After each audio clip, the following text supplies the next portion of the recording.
So these is my thoughts on Notting Hill. By the way, I'm watching a rom-com every day this month just because, and I'm giving my thoughts on it. So shorty right here wanders in the bro's bookshop on some low-key shit, like she's trying to chill or whatever.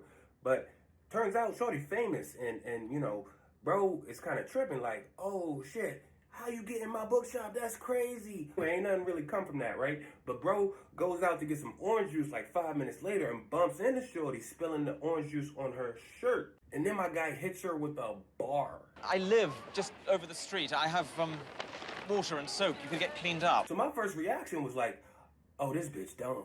You don't even know this nigga. You ain't even from this country and you going to his house? Word? So the whole time I'm waiting for this to be a horror film and bro to go like crazy or something. But that don't happen. As a matter of fact, bro game on a whole nother level because when she leaving, she kisses the nigga. But come to find out, shorty got a boyfriend and it's Alec fucking Baldwin. Clearly that don't mean nothing to shorty because she keep pursuing bro and bro's like, well shit man, your loss my nigga, your girl on my dick, you know what I'm saying? But one day, some nudes of shorty get leaked, right? So she's trying to hide out on some low-key stuff and goes to bro's house and stays there for a little bit. But out of nowhere, the paparazzi pop up and capture her outside of this dude's house. She paranoid, right? Thinking he betrayed her to the paparazzi and shit. So she leave, you know, storm out and shit. And then they not talking no more. A few months later, she realized she was on some fuck shit and she comes back and try to rekindle the shit. And she hits him with a bar. I'm also just a girl standing in front of a boy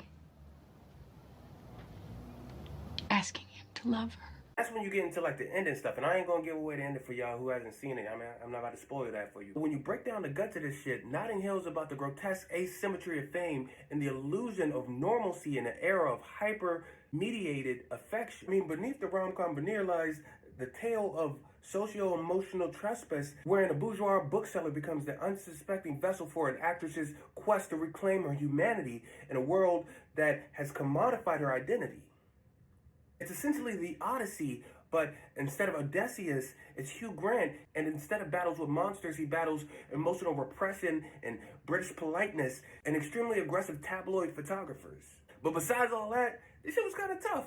I highly recommend this movie. It's kind of like that. It was my first time watching it, so yeah, y'all should definitely check this show out.